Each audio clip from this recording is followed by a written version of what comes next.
Hello, అందరికీ నా హృదయపూర్వకమైన నమస్కారాలు.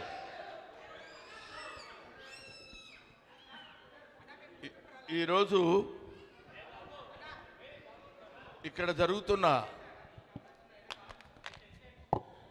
హ్యాంగ్మెన్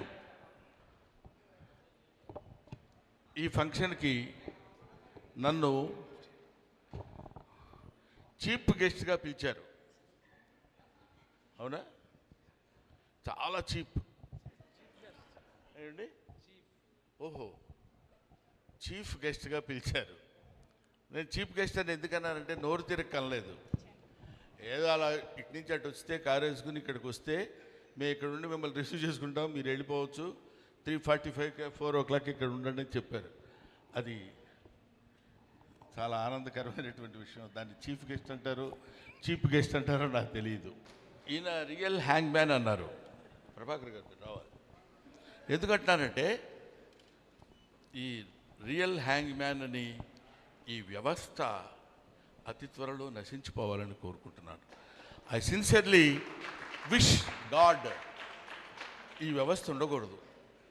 అప్పటి నుంచో మా తాతలు మా ఇది అంటే ఆ వ్యవస్థ ఉండకూడదని ఎందుకంటున్నారంటే హ్యాంగ్ చేయించుకుని ఉరి తీయించబడేటువంటి తప్పు ఏ మనిషి చేయకూడదని నా కోరిక.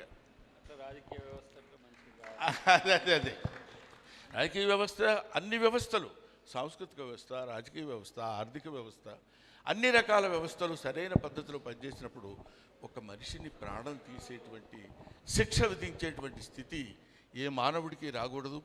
ఇంతోనే ఈ ఉరి శిక్ష అనబడేటువంటి హ్యాంగ్ మెన్ అనబడేటువంటి ఆ వృత్తిని క్షీణించి నశించిపోవాలని నేను మనస్ఫూర్తిగా కోరుకుంటూ, ఈ సినిమా నీ ద్వారా పెద్ద హిట్ అయ్యి ఇది గొప్ప విజయాన్ని సాధించాలని నేను మనస్ఫూర్తిగా కోరుకుంటున్నాను.